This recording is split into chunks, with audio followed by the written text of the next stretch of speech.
Alright, it is time to install the LCD screen.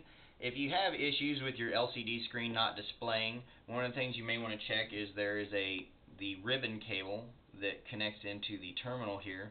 There's a little black latch that folds down. It's right on the top here. I'm not going to open it up because I don't want to break something that's working fine.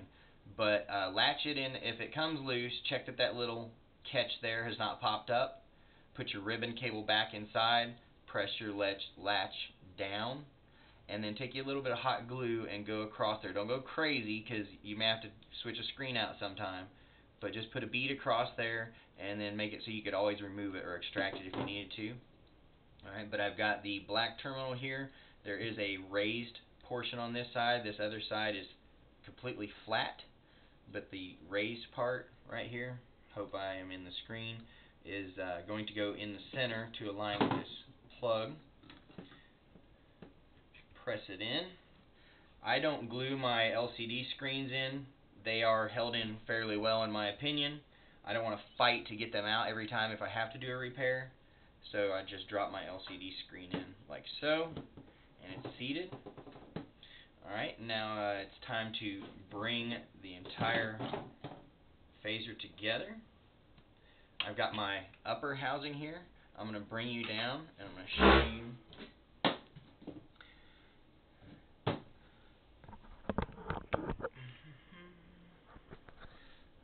the black and yellow wires here, and the black and red and the white and yellow wires here. I don't want to get them crimped in my housing.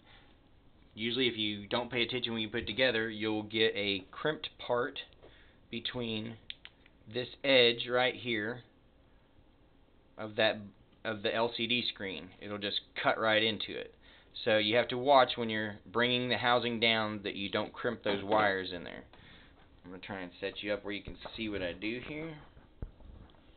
Let's get this right. Sorry about that. There we go.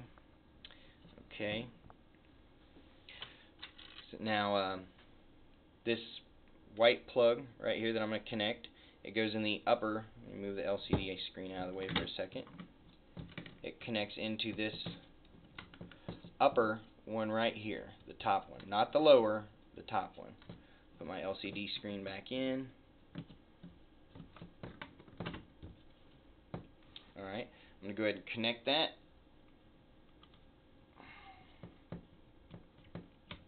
Okay, now I've got you can see all the wires free hanging in there. You want to stick your finger in this opening. There's an opening here where the LCD screen display is. Stick your fingers in the opening and push the red and black wire down into the side as you guide the lid, the upper case down, so you can center it up properly. Okay, I usually pull this rear screw out. Let me get it out here. Being stubborn. There we go. Makes it easier on me to get my D-ring back in. I pulled out the rear screw, right, that's located at the back of the phaser. So the whole housing, make sure it all seats together well. It does. It's not rocking. Alright.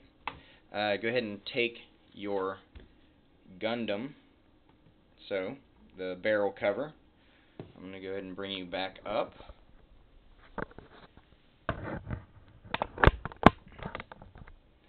ahead and take your barrel cover and place it onto the end of your actual phaser right here. Get this out of the way. So that'll hold your front together without having to tighten any screws. Alright. And then at the rear we have got our D-ring to install. Got the D-ring right here. Make sure that the round part of the D-ring itself is going in on the phaser. If you just throw any part in like a corner or a point, it'll break out the rear part of the housing of the phaser, and you're going to have a lot more work to do, have more part ordering and advanced replacement if you're under warranty.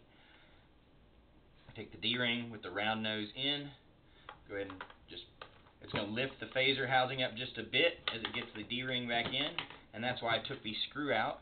If you leave the screw in, you have to lift the housing a lot further, and you run the risk of getting that red and black wire back in the way and crimping it.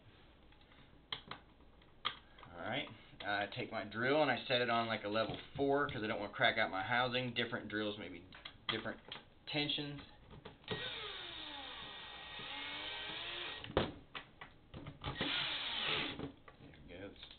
Down about 2. There we go.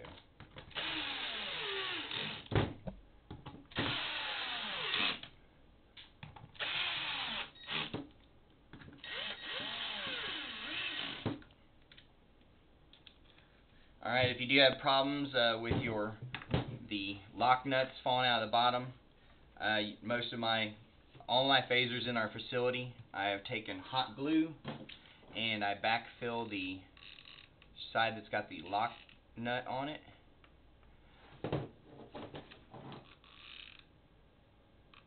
And that way, whenever you extract it, when you're doing work on it, you don't have to worry about any of the lock nuts coming out on you and then having to find them and locate them on the floor. Here's another one. Let's put a little bit more in that one. There we go. And then go ahead and freeze them out.